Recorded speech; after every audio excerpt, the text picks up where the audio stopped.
મેં જે વાત કરતો હતો એમાં મારો આશય માત્ર વિધર્મીઓ દ્વારા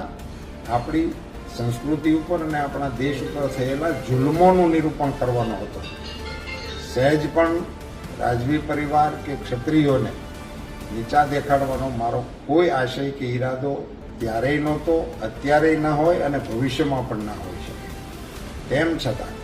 આ મારા વિડીયો થકી કે મારા આ પ્રવચનના ઉલ્લેખ થકી કોઈ પણની લાગણી દુભાઈ હોય તો હું દિલગીરી વ્યક્ત કરું છું, દિલથી માફી માંગુ છું અને ક્ષત્રિય સમાજની ગરિમા અને ગૌરવની